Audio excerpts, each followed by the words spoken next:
Alhamdulillahilladzi arsala rasulahu bil huda wa dinil haq liyudhhirahu ala dini kullihi walau karihal musyrikun.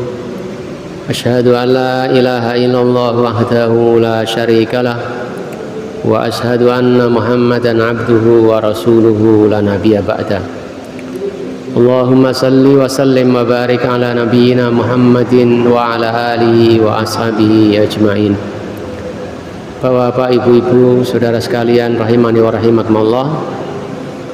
Pada pertemuan sebelumnya kita telah bersama-sama mengetahui tentang nasab Nabi kita, panutan kita, yaitu Nabi Muhammad sallallahu alaihi wasallam, yang tidak ada nabi lain dan rasul lain setelah beliau sallallahu alaihi wasallam, yang mana nasab beliau jika ditarik ke atas maka sampai kepada Nabi Ismail bin Nabi Ibrahim alaihi wassalam. Jadi Nabi Muhammad sallallahu alaihi wasallam itu anak keturunan sampai ke Nabi Ismail, anaknya Nabi Ibrahim.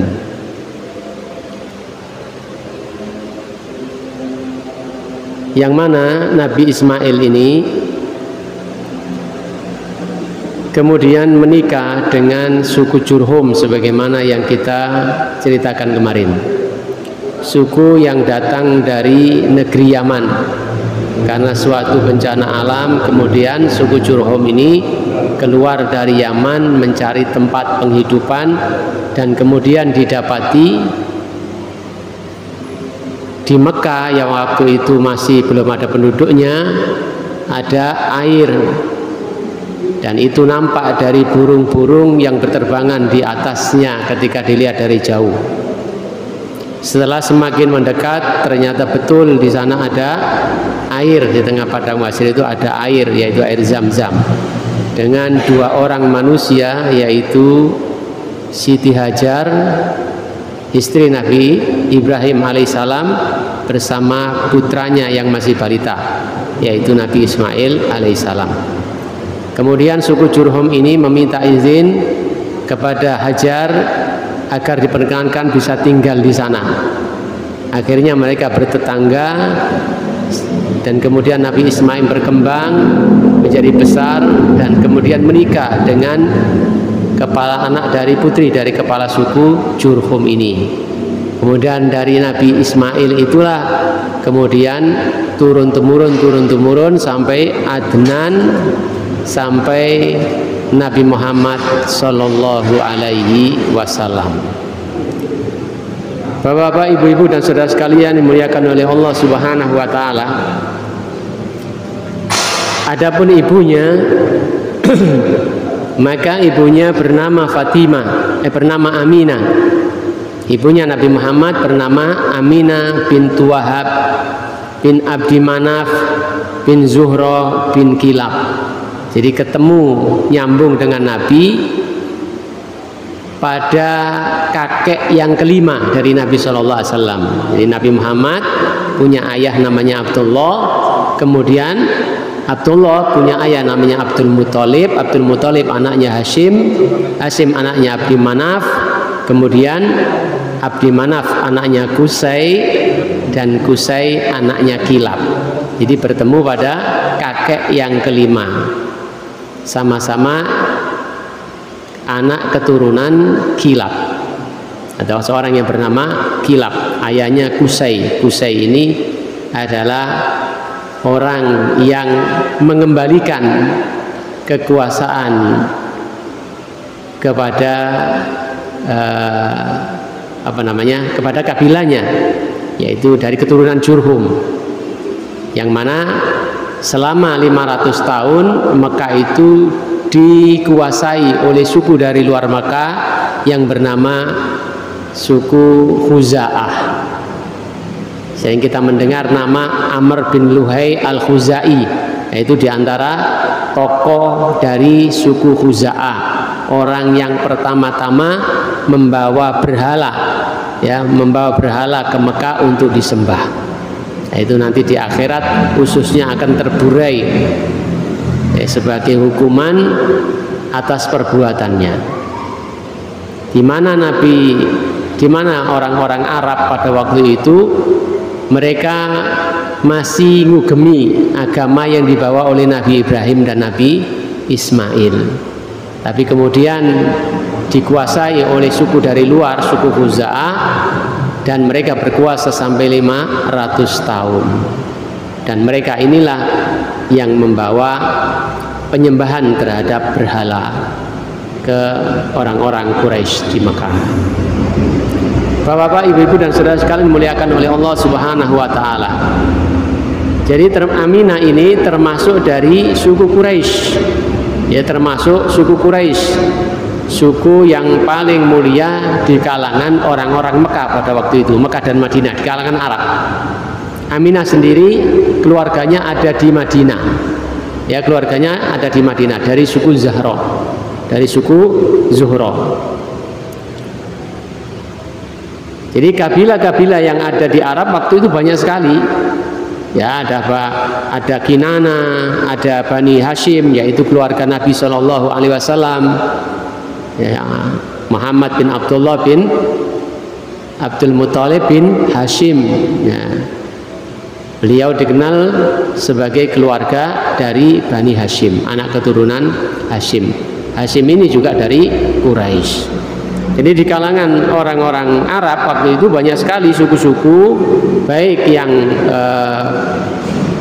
menjadi anak turunan Quraisy maupun yang selain dari Quraisy. Di antaranya adalah ada Kinana, ada Bani Hashim, ada Bani Umayyah, ada Bani Zuhra, Bani anak apa? Sukunya atau kabilahnya ibunya Nabi SAW, Bani Zuhra. Kemudian ada Bani Mahzum, ada Al-Mahzumi. Kemudian ada Bani Taim, sukunya atau suku dari keluarganya Abu Bakar, dari Taim, Bani Taim. Kemudian Bani Adi, ya, dari sukunya atau kabilahnya Umar bin Khattab. Ini semua dari Quraisy. Ya, jadi dari Quraisy. Buyut-buyutnya Nabi yaitu yang bernama Fihr bin Malik. Ya, itu Fihr bin Malik ini dikenal dengan Quraisy. Ya, karena punya kelebihan atau keistimewaan dibandingkan yang lain, kemudian disandarkan suku itu kepada orang yang paling punya jasa, orang yang paling punya kelebihan-kelebihan yang tidak dimiliki oleh yang lainnya, yaitu Fihr bin Malik. Ini nama lain dari Quraisy. Adapun suku-suku yang lain selain Arab, ada suku Jurhum itu sendiri dari Yaman yang datang, ya, mereka masih menikah dengan sesama Jurhum dan tidak ada percampuran. Kalau Nabi Ismail kan sudah ada percampuran, ya, dari Babilonia, dari Nabi Ibrahim dengan suku Jurhum. Kemudian ada suku Khuza'ah yang tadi kita ceritakan, suku yang dari luar yang merebut kekuasaan Mekah sehingga mereka menguasai sampai selama 500 tahun dengan pemimpinnya yang terakhir yaitu Hulail yang mempunyai menantu, ya, menantu dari Quraisy, yaitu yang kita ceritakan kemarin, yaitu Qusay bin Kilab. Dia menjadi menantunya Hulail. Setelah Hulail meninggal dunia, lalu dia memproklamirkan diri sebagai raja pengganti dari Hulail, yang kemudian ini memantik perselisihan sampai peperangan dengan anak-anaknya Hulail itu sendiri, karena mereka merasa lebih berhak. Kenapa anak mantu yang kemudian menggantikan ayahnya, sampai kemudian membawa masing-masing sukunya sehingga semakin besar, sehingga terjadi peperangan beberapa hari. Lalu kemudian singkat cerita mereka berdamai dengan mengambil hakim, yaitu seorang yang paling dituakan, orang yang paling dituakan. Kemudian diminta alasan masing-masing, dan Qusay ini menceritakan alasannya kenapa dia merasa lebih berhak memimpin Mekah dan sekitarnya, karena sebelum orang-orang Khuza'ah datang ke Mekah, mereka ini bukan orang asli penduduk Mekah, tapi mereka datang dan merebut kekuasaan dari orang Arab yang ada di Mekah. Sementara dia sendiri adalah orang Mekah, asli Mekah, maka dia merasa lebih berhak. Dia adalah anak keturunan Ismail yang membangun Ka'bah, yang menemukan sumur Zam-Zam dan seterusnya. Maka dia lebih berhak. Kemudian ketika ditanyakan kepada anaknya Hulail, mereka memang tidak punya alasan apa-apa kecuali hanya keturunan dari Hulail yang orang Khuza'ah, sehingga kekuasaan kemudian diberikan kepada atau yang diakui yaitu Qusay bin Kilab. Jadi Qusay bin Kilab orang yang mengembalikan kekuasaan dari orang-orang Khuza'ah ke orang-orang Makkah itu sendiri. Ma'asyiral muslimin rahimani wa rahimakumullah. Jadi Abdullah anaknya Abdul Muthalib, ayahanda Nabi SAW, dinikahkan oleh Abdul Muthalib dengan seorang wanita yang terhormat, wanita yang mulia dari suku Zahra yang ada di Madinah, yang bernama Aminah bintu Wahab, yang nanti kemudian setelah tidak lama menikah, Aminah hamil jabang bayi yang kemudian akan lahir dengan nama Muhammad yang menjadi utusan Allah Subhanahu wa taala. Sebelum beliau lahir, ayahnya yang berdagang ke negeri Syam sebagaimana umumnya orang-orang Mekah, ya, mereka berdagang di musim panas, di musim dingin, ya. Kemudian qadarullah meninggal dunia di sana. Bapak-bapak, ibu-ibu dan saudara sekalian muliakan oleh Allah Subhanahu wa taala. Kemudian kita tahu kabilah dari Nabi Muhammad SAW adalah kabilah Quraisy, kabilah yang masyhur, yang mempunyai kemuliaan, yang mempunyai keagungan dibandingkan kabilah-kabilah yang lainnya. Ya. Dan seperti kita ceritakan tadi, Qusay ini adalah orang yang mengembalikan kekuasaan kepada orang Arab, yaitu Quraisy itu sendiri. Maka setelah kekuasaan Qusay ini, kemudian banyak dibangun bermacam-macam sarana-sarana, diantaranya adalah Darul Qudwah, tempat masyarakat bermusyawarah dengan berbagai macam perselisihan, kemudian diselesaikan di Darun Nadwa ini. Ini diantara yang dibangun oleh Qusay bin Kilab. Jadi pernikahan pun diadakan di sana. Tidak ada perselisihan kecuali selesai di sana. Ini tempat bermusyawarahnya orang-orang Arab, khususnya adalah orang-orang Quraisy. Ya, kabilah atau suku Nabi SAW ini adalah suku yang paling mulia di antara suku-suku yang ada di Mekah atau di sekitar seluruh Arab pada waktu itu,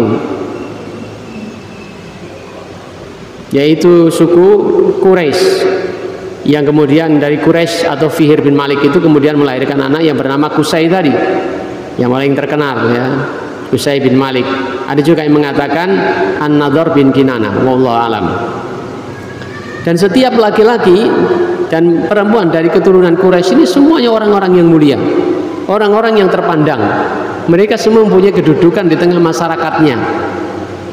Ya, mereka semua punya kedudukan di tengah masyarakatnya, walaupun katakanlah mereka itu tidak kaya seperti Abu Thalib, tapi cukup disegani,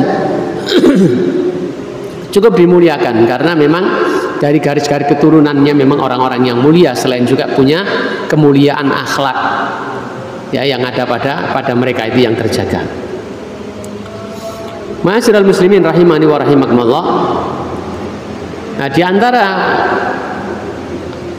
orang-orang Quraisy ini kita sebutkan tadi ada seorang yang bernama Qusay bin Kilab, orang yang mengembalikan kekuasaan tadi dari suku Khuza'ah. Kemudian dia membangun berbagai macam sarana prasarana, termasuk juga mengurusi bagian haji, kasih makan dan sebagainya, termasuk kasih makan, minum dan lain sebagainya. Membangun rumah Darun Nadwa, ya, dan berbagai macam sarana-sarana yang sebelumnya tidak ada. Kemudian adapun keluarga Nabi sendiri dikenal dengan nama Bani Hashim. Ya, Bani Hashim yaitu kakek bapaknya dari kakek beliau Abdul Muthalib bin Hashim. Jadi dikenal sebagai Hashimiyah. Ini nasab kakeknya yang kedua yaitu Hashim. Hashim ini adalah orang yang juga punya kelebihan yang tidak dimiliki oleh yang lain selain ketampanan, ya, kewibawaan gitu. Hashim ini juga orang yang memegang kendali urusan makanan orang-orang haji dan minuman orang-orang haji. Dia yang punya kuasa seperti itu yang diwarisi dari kakek-kakek sebelumnya. Kemudian nanti setelah itu diwariskan kepada saudaranya Muthalib, kemudian kepada anak-anak Hashim yang mengurusinya sampai datangnya Islam, yaitu dengan diutusnya Nabi SAW dengan ditandai mendapatkan wahyu yang pertama di Gua Hira. Itu urusan yang memberikan jamuan, makan, minum dan sebagainya itu adalah dari keluarga Nabi, dari Bani Hashim. Sementara Hashim itu sendiri sebenarnya namanya bukan Hashim, tapi sekarang orang menamakan Hashim. Namanya siapa? Hashim. Padahal Hashim kakeknya Nabi sendiri ini bukan nama aslinya. Nama aslinya adalah Amru. Nama aslinya adalah Amru. Dia ini digelari dengan Hashim karena dia ini orang yang suka menumbuk gandum untuk dijadikan roti dan dijadikan makanan orang-orang, karena memang dia sangat dermawan.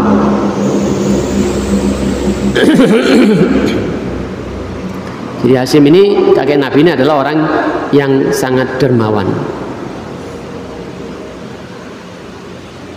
Jadi memang sifat-sifat terpuji itu masih ada, terutama di kalangan keluarga Nabi Shallallahu Alaihi Wasallam. Keberanian, amanah, gitu, kedermawanan, kemudian kejujuran, itu yang menjadikan keluarga ini keluarga yang disegani, keluarga yang mulia. Jadi jangan dibayangkan zaman jahiliyah itu kemudian zaman kebodohan, orangnya bodoh dan sebagainya. Mereka orang-orang yang pintar. Ya selain juga ada yang bodoh, itu pasti ada di tengah masyarakat, itu pasti ada yang pintar, ada yang bodoh, ada yang kelas atas, ada kelas menengah, ada yang kelas bawah. Jadi jangan dibayangkan orang jahiliyah kemudian jahil bodoh itu nggak ngerti apa-apa. Kita bayangkan nggak bisa membaca dan sebagainya. Mereka bisa membaca. Mereka bisa berinteraksi dengan orang-orang luar Mekah dengan bahasa yang berbeda. Mereka bisa menulis, ya, mereka bisa berdagang. Mereka punya pengalaman sampai ke negeri Syam. Ya. Bukan orang yang bodoh. Dan Hashim ini adalah orang yang pertama, ya, yang pertama-tama mengadakan perjalanan di 2 musim. Jadi sebelumnya orang Mekah itu hanya kenalnya 1 musim saja untuk berdagang. Tapi Hashim ini adalah orang yang pertama-tama, jadi orang yang memberikan contoh, memberikan sunnah berdagang itu, mengadakan perjalanan dagang itu sampai 2 musim, yaitu musim panas dan musim dingin. Sebagaimana yang Allah Subhanahu wa taala abadikan dalam surat Quraisy, li'ila fi Quraisy ila fihim rihlatas syita'i was-shaif. Jadi mereka mengadakan perjalanan di musim syita was-shaif, musim dingin dan musim panas. Lah itu yang ngawiti, yang pertama-tama gitu, yang memberikan sunnah mengadakan perjalanan dagang itu adalah kakek Nabi ini, Hashim ini. Jadi Hashim ini orang yang pertama-tama. Dan diceritakan, jadi kalau musim dingin mereka berdagang ke Yaman, tapi kalau musim panas mereka berdagang ke negeri Syam, negeri yang sekarang ini meliputi negeri Syria, negeri Lebanon, negeri Palestina. Jadi dulu masuk negeri Syam.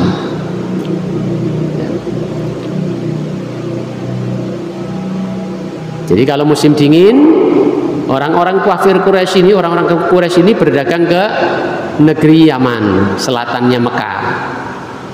Kalau sudah musim panas, mereka mengadakan perjalanan dagang ke negeri Syam, ke utara. Yang kemana kita tahu, kalau kita dalam pembahasan tatoyur di dalam Islam ini, nah orang-orang ini kalau mau berdagang, mau pergi safar, berdagang atau apa, itu kemudian melihat burung. Kalau dilihatnya burung itu pergi ke timur, maka dia pergi ke timur. Kalau burung itu pergi ke barat, dia pergi ke barat. Kalau misalnya kok musim panas itu mestinya dia pergi ke utara, burungnya nggak ada pergi ke sana, ya nggak jadi berangkat karena takut sial. Makanya kemudian di dalam istilah apa? Kalau bahasa Jawa ini istilah ngalamat ini, dalam istilah hadis Nabi SAW disebut tatoyur atau tiaroh, diambil dari kata toir, burung, karena orang-orang jahiliyah dahulu itu menggantungkan nasibnya dengan burung, menganggap sial itu dengan burung. Nah kemudian sekarang ini ya banyak sekali ya kesialan itu karena dari kucing, dari orang Jawa itu. Ya itu dalam Islam itu termasuk syirik, ya termasuk syirik. Rasulullah SAW mengatakan atiyaratu syirkun, atiyaratu syirkun, atiyaratu syirkun. Jadi keyakinan akan adanya kesialan karena suatu yang dilihat atau suatu kejadian yang dialami itu adalah keyakinan syirik. Yaitu adalah keyakinan syirik, nggak boleh dituruti. Kalau kita mau mengadakan perjalanan, lalu kemudian misalnya kita mau ke Tuban, sampai di Ngaglik nabrak kucing, lalu kemudian muncul dalam keyakinan kita, wah ini kalau perjalanan diteruskan, ini bisa sial. Nabraknya kucing ini sebuah ngalamat, jika perjalanan itu dilanjutkan, diteruskan, maka itu akan terjadi kesialan. Mau nanti di sana nabrak apa, kalau dakan nanti rugi, ya, atau kesialan-kesialan yang lainnya. Ya biasanya nabrak kucing, kemudian ban jeblos, gitu kan? Itu kemudian dijadikan sandaran selamat dan tidaknya. Ini kalau kita itu lanjut terus, ya lanjut terus, maka kita selamat. Tapi kemudian kita berhenti di sini dan menggagalkan perjalanan ini karena keyakinan tadi, maka kita jatuh kepada perbuatan syirik. Ya, kita jatuh kepada perbuatan syirik. Karena seakan-akan orang itu bahagia, orang itu sengsara, orang itu untung, orang itu rugi, penyebabnya adalah kucing, bukan atas kuasa Allah Subhanahu wa taala. Orang mau mengadakan nikahan, dihitung-hitung oh ketemu nih pati, gak situ diterus no nikahi, mengadakan hajatan nikah, sunatan, gitu, atau bangun rumah, gitu. Wah ini bulan selo, ojo, ini sesele Allah, engko nek dilanjutno bakale ora tepak, bakal nemoni Allah terus. Ini rumah tanggai bakal cerai tengah jalan, utawa rumah tanggai loro-loronan, suami istri loro-loronan, utawa akeh utangi lan sapitunggalane kesialan-kesialan hidup. Nah ini kalau kita yakini dan kemudian kita mundur dari itu, maka sungguh kita telah melakukan bentuk kesyirikan yang makun atiyaratu syirkun. Dados pripun? Karena keyakinan itu sudah mendarah daging di kalangan tengah-tengah kita. Rasulullah Shallallahu Alaihi Wasallam telah memberikan solusi, ya telah memberikan solusi. Wong kita ini lahir itu dari sejak lahir procot, bahkan sebelum lahir itu wis apa ya penuh dengan tatoyur itu. Orang tua kita mau menikah dihitung dulu wetone, masing-masing cocok dinikahkan, gak cocok gak dinikahno. Digoleno dino sing apik sing ora ketepakan geblake mbahe. Lan sapitunggalane. Jadi sejak orang tua kita menikah, sebelum ada kita sudah sudah bercampur dengan keyakinan-keyakinan seperti itu. Kemudian ketika kita dalam kandungan, ya nanti ono macam-macam apa istilah nggak ngerti nih. Mau lahir, menjelang lahir ono procotan, ben gampang lahir, ben procot, ono procotan, diprocoti. Utawa pas pitung wulane kemudian suami orang tua kita itu kemudian ngambil degan, digambari wayang atau apa gitu, digambari sing ganteng-ganteng ben ini anak iki lahir iku bakal ganteng kaya Nabi Yusuf misalnya gitu.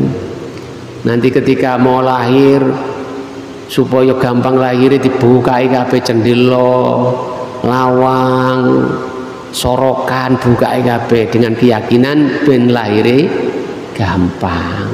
Nah, ini sejak sebelum kita lahir, ketika kita lahir kok iso ono lahir. Ya. Semestinya akikoh itu 7 hari, kemudian mundur karena ngenteni Pak Pusri ngene kurang sadurunge iku bakal ngene-ngene ya. Ketika kita besar menghadapi hal yang seperti itu, menghadapi suatu peristiwa ada tanda-tanda kita ketakutan. Ya kita ketakutan. Kata Nabi SAW, supaya hilang keyakinan seperti itu, kita harus kembali kepada Allah, bertawakal kepada Allah. Ketika kita mau berangkat, kita berdoa kepada Allah. Diajari Nabi berdoa. Doa keluar rumah, Bismillahirrahmanirrahim, la haula wala quwata illa billah. Dengan menyebut nama Allah, aku berserah diri kepadanya. Jadi kita masrahkan nasib kita ini hanya kepada Allah Subhanahu wa taala. Kita hanya bergantung kepada Allah. Allahu Somad, Allah tempat bergantung. Bismillahirrahmanirrahim, dengan menyebut nama Allah aku berserah diri kepadanya, menyerahkan segala urusan kita baik buruknya kepada Allah Subhanahu wa taala. La haula wala quwata illa billah, yang tiada daya dan kekuatan kecuali daya dan kekuatan Allah Subhanahu wa taala. Ketika kita mengalami seperti itu, nabrak kucing atau apa, agar hilang keyakinan seperti itu, Nabi SAW mengajari doa, Allahumma la ya'ti bil hasanati illa anta wa la yadfa'u sayyi'ati illa anta wa la haula wa la quwata illa bika. Ya Allah, tidak ada yang bisa mendatangkan kebaikan kecuali Engkau, dan tidak ada yang bisa menolak keburukan kecuali Engkau, dan tidak ada daya dan kekuatan kecuali daya kekuatan. Maka insya Allah yakin akan hilang. Kita lanjutkan hajat kita. Ma'asyiral muslimin rahimani wa rahimakumullah, kita kembali kepada keluarga Nabi, ya, Bani Hashim, kakek Nabi Shallallahu Alaihi Wasallam ini. Jadi namanya sendiri adalah Amru, ya. Sementara Hashim itu adalah lakop, karena dia orang yang suka apa? Suka menumbuk gandum untuk dijadikan gandum, jadikan tepung untuk dijadikan roti untuk diberikan makan kepada orang-orang, karena Hashim ini adalah orang yang dermawan. Ma'asyiral muslimin rahimani wa rahimakumullah, Hashim kakek Nabi Shallallahu Alaihi Wasallam, kakek buyut Nabi Shallallahu Alaihi Wasallam ini diceritakan dalam sebuah riwayat, beliau mengadakan perjalanan dagang ke Syam. Lalu di sana mereka jalan, kemudian dia menikah di Madinah.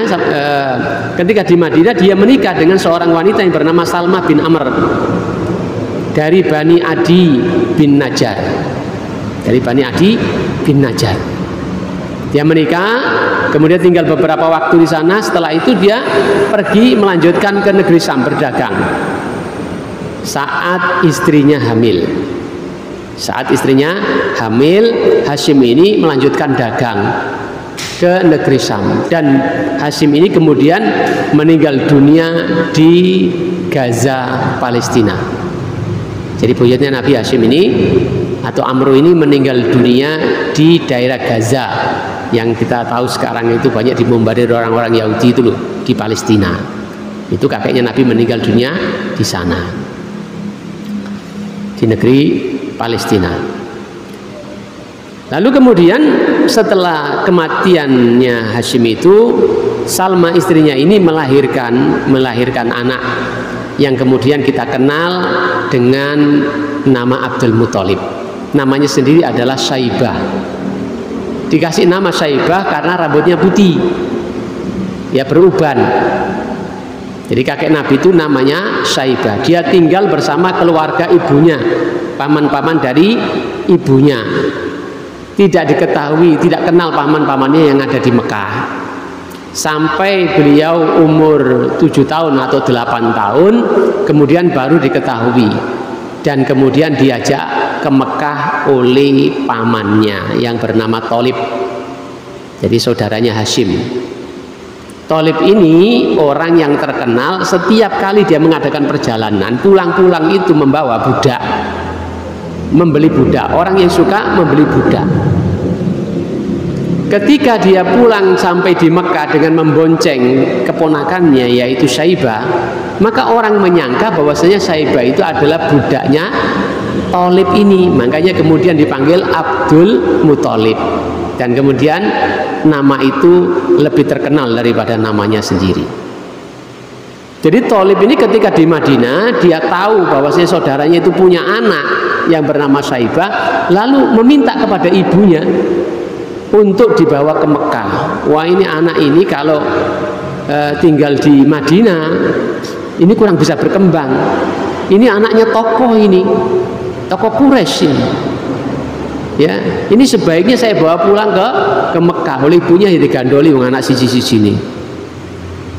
Ya, kemudian akhirnya diserahkan kepada Syaibah, mau ikut ibunya atau ikut pamannya. Akhirnya Syaibah memilih ikut pamannya ini dan dibawalah ke Mekah. Ketika masuk Mekah, orang-orang menyangka bahwasanya Syaibah ini adalah budaknya Thalib, yang mana Thalib ini orang yang terkenal sebagai orang yang suka membeli budak setiap kali pergi keluar Mekah. Karena orang menyangka Syaibah ini adalah budaknya Thalib, orang memanggil Abdul Muthalib, budaknya Thalib. Dan nama itulah yang kemudian kita kenal. Itu adalah kakeknya Nabi Shallallahu Alaihi Wasallam. Ma'asyiral muslimin rahimani wa rahimakumullah. Thalib ini, Syaibah ini atau Abdul Muthalib ini juga orang yang mewarisi, ya, mewarisi apa yang ada bapaknya, kebaikan-kebaikan yang ada pada Hashim, termasuk kedermawanannya, sampai Syaibah ini dikenal sebagai restoran, ya, karena dia suka kasih makan orang-orang, bukan hanya orang-orang tapi hewan-hewan darat ataupun hewan-hewan udara. Nampannya itu selalu penuh makanan untuk binatang-binatang dan juga manusia. Makanya kemudian sampai kemudian dia dijuluki sebagai restoran. Ini saking dermawannya Abdul Muthalib ini. Selain ganteng, gagah, ya, kemudian badannya kuat, dia punya kemuliaan dari sisi nasab, kepribadiannya juga baik, gitu. Belum ada orang yang mencapai derajat kemuliaannya disebutkan dalam kitab ini seorang pun, gitu.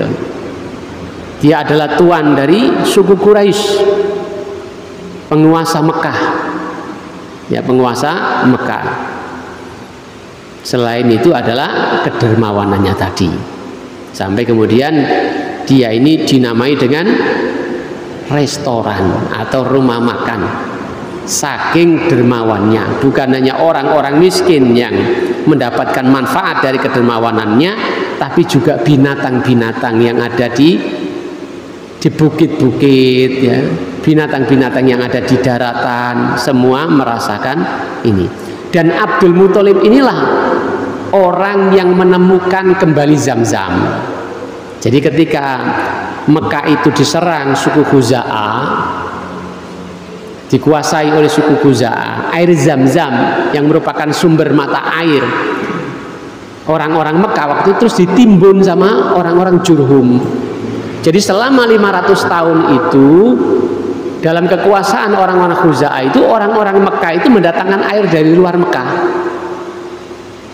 Tapi ketika Abdul Muthalib ini yang waktu itu masih muda, baru punya anak satu, Abdul Muthalib ini baru punya anak satu yang bernama Al-Haris. Dia ini mimpi, Abdul Muthalib ini mimpi sampai 4 kali. Dalam mimpinya itu disuruh menggali. Istilahnya itu pertama adalah suruh menggali yang namanya tiba. Galilah tiba. Tiba itu sesuatu yang baik. Lalu ditanyakan, mal tiba, apa itu tiba? Hilang. Kemudian besoknya mimpi lagi, suruh menggali dengan istilah barroh. Galilah al-barroh. Dia bertanya dalam mimpinya, apa itu al-barroh? Tidak ada jawaban lagi. Terbangun dia. Besoknya lagi mimpi lagi, madmumah, galilah madmumah, ya. Itu sesuatu yang terjamin. Ketika ditanya, hilang lagi. Sampai yang keempat, galilah Zamzam. Zamzam itu artinya adalah membendung. Nah, artinya membendung. Ketika Nabi Ismail, Siti Hajar, ya, ibunya Nabi Ismail itu wirawiri mencari air dari Sofa Marwah yang kemudian sekarang ini menjadi bagian dari syariat dalam ibadah haji. Tiba-tiba dari dekat kaki Nabi Ismail itu keluar air. Ibunya ini nggak ngerti air ini besar atau kecil, takutnya air ini sedikit nanti merembes hilang, akhirnya dibendung. Ya, dibendung. Itulah istilahnya Zamzam itu, dibendung. Maka itu kemudian menjadi sumur Zamzam. Ada juga arti Zamzam itu meluber, itu saking besarnya air Zamzam. Ya, kita tahu bahwasanya air Zamzam itu tidak pernah surut. Satu-satunya sumur yang tidak ada tandingannya. Tidak pernah surut dengan diambil terus-menerus. Selain orang Arab, orang-orang yang haji yang datang ke sana, setiap mereka minum semua air Zamzam. Setiap hari minum air Zamzam. Mumpung di sana, di sini mahal. Pulangnya membawa 5 literan, kalau dulu 10 literan. Itu tidak surut sama sekali air Zamzam. Sejak zaman dahulu sampai sekarang. Nah, ini sebuah mukjizat dari Allah Subhanahu wa taala. Ini air Zamzam. Air yang diberkahi. Orang yang minum air Zamzam itu sesuai dengan niatan orang yang meminumnya, kata Nabi. Al-ma'u Zamzam lima syuriba min. Air Zamzam itu berfaedah, bermanfaat sesuai dengan niatan orang yang meminumnya. Kalau dia niatkan minum air Zamzam untuk menjadikan dia kenyang, maka Allah akan menjadikan kenyang. Kalau dia niatkan minum air Zamzam untuk menghilangkan rasa hausnya, maka Allah akan jadikan itu sebagai penghilang hausnya. Oleh karena itulah para salafus saleh dahulu ketika minum air Zamzam, maka mereka meniatkan sebelum minum itu sesuai dengan apa yang menjadi kebutuhannya. Di antaranya disebutkan oleh Ibnu Qayyim Al-Jauzi rahimahullahu taala. Dia menceritakan ketika saya sakit, ketika saya berada di Mekah, saya merasakan sakit pada perut saya. Sementara tidak ada tabib. Lalu kemudian saya mengambil air Zamzam. Ya, saya mengambil air Zamzam 1 gelas, kemudian saya bacakan Al-Fatihah. Jadi diruqyah, dibacakan Al-Fatihah berkali-kali. Kemudian itu diniatkan sebagai obat. Ya, jadi air Zamzam itu sendiri sesuai dengan niatan orang yang meminumnya. Al-Fatihah itu juga bisa jadi obat. Wa nunazzilu minal Qur'ani ma huwa syifaa'un wa rahmatun lil mu'minin. Dan kami Allah Subhanahu wa taala nurunkan dari Al-Qur'an itu apa yang bisa menjadikan obat dan rahmat bagi orang-orang yang yakin, orang-orang yang beriman. Oleh karena itulah Nabi Shallallahu Alaihi Wasallam ketika mengetahui, ketika masuk rumah dan mendapati Aisyah radhiyallahu anha sedang mengobati seorang wanita. Jadi Aisyah ini wanita yang cerdas, istri Nabi ini yang cerdasnya Aisyah ini. Dia bisa menyerap dengan cepat apa yang dia tahu, termasuk pengobatan itu. Pada waktu Nabi Shallallahu Alaihi Wasallam masuk ke dalam rumah, Aisyah ini sedang mengobati seorang wanita. Lalu Nabi mengatakan, ya Aisyah, alijiha bi kitabillah. Wahai Aisyah, obatilah dengan kitab Allah, dengan Al-Quran. Maksudnya itu bukan kemudian ditulis di kertas, kemudian diobong, kemudian dicampur air, kemudian diminum, tidak seperti itu, tapi dibacakan. Ya, dibacakan. Orang yang sakit dibacakan Al-Fatihah. Ya. Dan juga ada riwayat yang lain, sekelompok sahabat, ada beberapa orang sahabat yang safar, kemudian dia masuk ke dalam suatu perkampungan, dia minta dijamu tapi tidak dikasih. Kemudian gak lama ketika mereka beristirahat, datanglah utusan dari kepala suku yang mengatakan kepada para sahabat ini, adakah di antara kalian yang bisa meruqyah, yang bisa menjampi sing iso nyuwuk.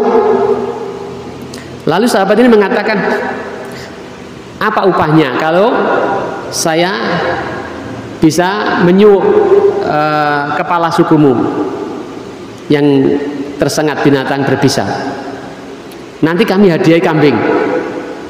Setelah itu akhirnya didatangi kepala sukunya yang kena sengatan binatang berbisa itu, kemudian diruqyah dengan Al-Fatihah, dibacakan Al-Fatihah, dan Allah berikan kesembuhan.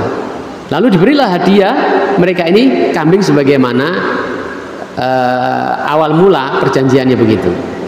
Dan mereka tidak memanfaatkan itu sampai mereka kemudian ketemu dengan Nabi SAW dan menceritakan, ya, apakah itu boleh dimanfaatkan hasil dari meruqyah itu.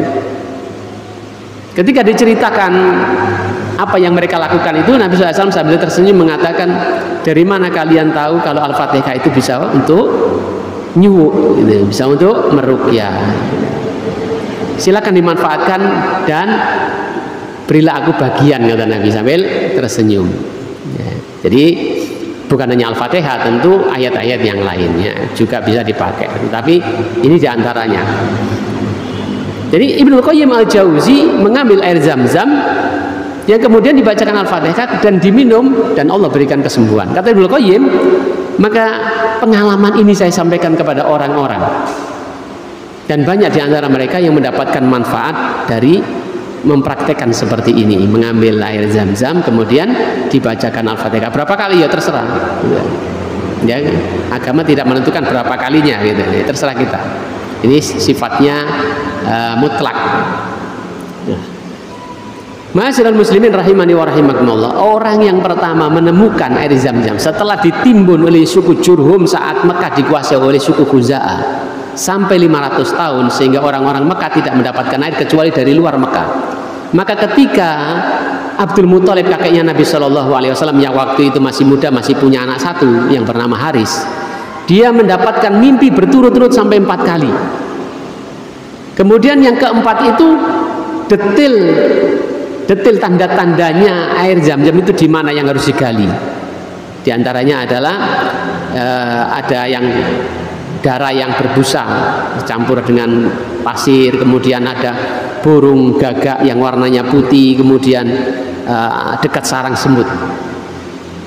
Maka kemudian dia membawa cangkul, dia memperkirakan kurang lebih air Zam-Zam, sumber Zam-Zam itu pasti ya sekitar Ka'bah, karena tempat yang paling mulia di sana itu ya Ka'bah.